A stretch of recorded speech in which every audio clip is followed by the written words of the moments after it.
Welcome A to Z Odia study. आज आम आलोकपात करबा लोक साहित्य संपर्क रे। तेबे लोक साहित्य कोन आपण माने जानिथिबे बहुत भलो भाबे जे कारण डॉक्टर कुंज बिहारी दास लोक साहित्य संज्ञा प्रदान करछंती एवं डॉक्टर चक्रधर महापात्र मध्ये संज्ञा प्रदान करछंती। तेबे हम देखिबा लोक साहित्य जो तीन भाग रे विभक्त अछि लोक गीत, लोक कहानी, लोक नाटक। ए हम ओडिसा रो जे सब लोक नृत्य गुडी को अछि से सब कोन कोन से सब संपर्क रे आज हमें आलोकपात करिबा।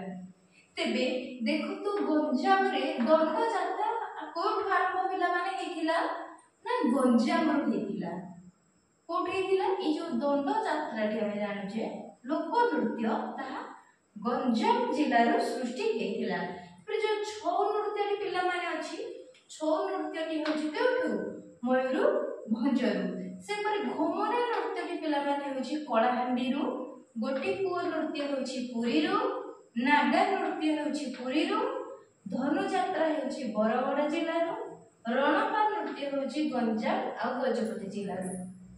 से पर जोड़ी शंख नृत्य होछि गंजाम रो, लंका कोडी होछि दशपल्ला रो, धण कोइला होछि गंजाम रो, झुमर नृत्य होछि मयूरभंज रो, तामसा जहा कि मोगल तामसा नाम रे परिचित भद्रक रो सृष्टि हेछि।